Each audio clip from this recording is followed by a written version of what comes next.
दोस्तों, मेरा नाम राशिद जहीर है और आप देख रहे हैं ऑनलाइन न्यूज इंडिया। प्रधानमंत्री जी नरेंद्र मोदी हमारे देश के प्रधानमंत्री हैं और भारत के हर एक वासी को यह अधिकार है कि वो जान सके आखिरकार प्रधानमंत्री जी कितना पढ़े लिखे हैं। इसके बारे में एक जमाने से चर्चा है।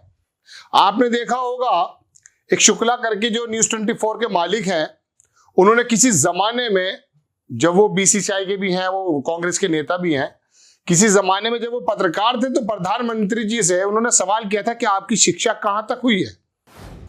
तो उन्होंने कहा था मैं ज्यादा पढ़ा लिखा नहीं हूं, मेरी एकेडमिक शिक्षा ज्यादा नहीं हुई है। लेकिन उसके बाद मोदी जी की डिग्री पर बड़ा मसला चला। अब है तो दिखा दीजिए। लेकिन आरटीआई डलने के बावजूद भी 2017 में 2016 में डली है लगभग, और 2022 है, कोर्ट के अंदर भी बार बार तारीख पे तारीख, तारीख पे तारीख, तारीख पे तारीख। अब एक तारीख फिर मिल गई है 2023 के मई जून की लगभग। पूरी खबर आपको सुनाता हूं दर्शकों। तो ये क्या अधिकार नहीं है कि प्रधानमंत्री जी कितना पढ़ा लिखे हैं, ये मालूम होना चाहिए। और जब तमाम की तमाम डिग्रियां लेकर के सब लोग आते हैं, स्मृति ईरानी जी हों और बाकी भारतीय जनता पार्टी के नेता हों, ये मशकूक क्यों हैं? शक की सुई से क्यों आप जो है आप पर आती है?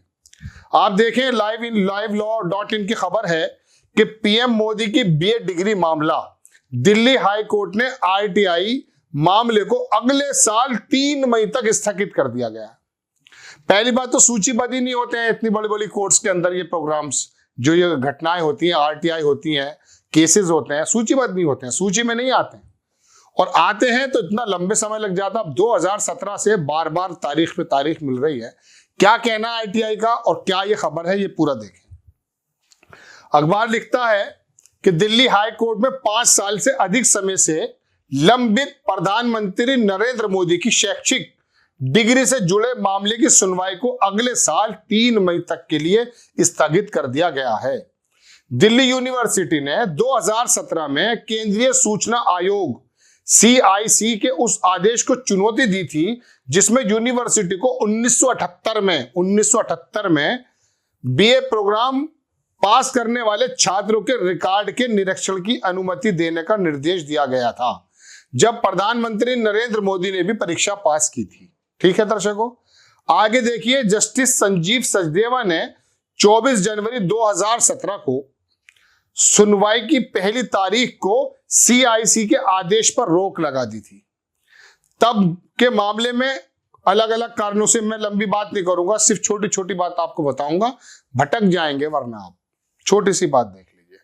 आरटीआई एक्टिविस्ट जो थे, उनका नाम था नीरज कुमार, ने एक आरटीआई आवेदन दायर किया था जिसमें 1978 में बीए में शामिल हुए सभी छात्रों का रोल नंबर, नाम, अंक, पास या फेल होने का रिजल्ट मांगा गया था। समझ गए आप? दिल्ली यूनिवर्सिटी के केंद्रीय लोक सूचना अधिकारी CPIO ने इस आधार पर सूचना देने से इनकार कर दिया कि वो तीसरे पक्ष की सूचना, किसी और की सूचना है। इसके बाद आरटीआई कार्यकर्ता ने CIC के समक्ष अपील दायर की। यूनिवर्सिटी ने कह दिया साहब किसी और का मामला आपको नहीं दे सकते। उसने, वो जो है आरटीआई एक्टिविस्ट, वो चला गया जो है इसके CIC में। 2016 में पारित आदेशों में CIC ने कहा कि मामले समान कानून और पिछले फैसलों की जांच करने के बाद आयोग का कहना है कि एक छात्र, अभी का हो, वर्तमान या पुराना हो, उसकी शिक्षा से संबंधित मामले को सार्वजनिक डोमेन के अंतर्गत ही आते हैं। सार्वजनिक डोमेन मतलब पब्लिकली आ सकते हैं, और इसलिए संबंधित सार्वजनिक प्राधिकरण को तदनुसार जानकारी का खुलासा करने के लिए आदेश देते हैं। आगे अखबार लिखता है दर्शकों कि CIC ने देखा कि प्रत्येक यूनिवर्सिटी एक सार्वजनिक निकाय है। सार्वजनिक है वो, बिल्कुल हर कोई भी जा सकता है, कोई भी आ सकता है, कोई जानकारी ले सकता है, और डिग्री से संबंधित सभी जानकारी यूनिवर्सिटी के एक निजी रजिस्टर में उपलब्ध है जो एक सार्वजनिक दस्तावेज है। जब वो सार्वजनिक दस्तावेज है तो उसको देने में दिक्कत क्या है यूनिवर्सिटी को, ये बाकी लोगों को?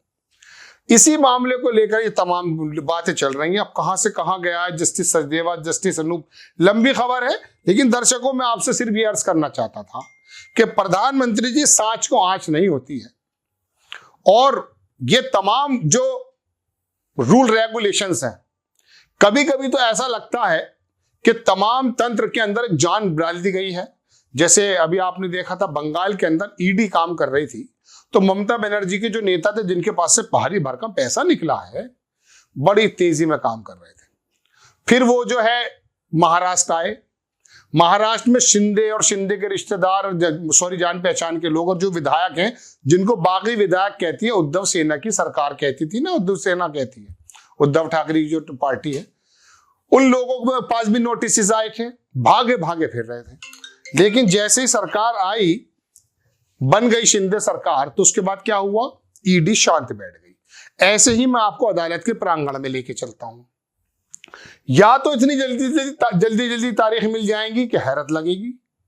पी चिदंबरम के मामले को आप देखिएगा, बहुत तेजी के साथ सुनवाई हुई है, बहुत तेजी के साथ जेल में डाला गया है।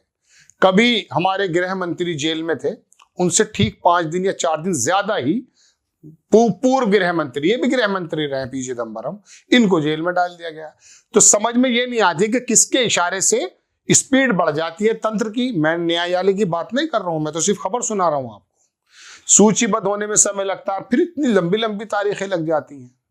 तो ये छोटी सी बात है, पता लगाई जा सकती है। अभी आपने देखा होगा गोवा में स्मृति ईरानी का जो वो बेटी का, जैसे बताया गया है कि वहां पर किसी मरे हुए आदमी के नाम पे लाइसेंस रिन्यूअल हो गया, तमाम चीजें हैं। उन्होंने कह दिया मेरी 18 साल की बेटी, बड़ा स्टाइल था वो, उसका कोई मतलब नहीं है। बाद में निकल करके बात आई कि उनके जो हस्बैंड हैं ईरानी साहब, उनकी ही कंपनी के साथ वो कंपनी टाई अप है जो चलाती है उसको।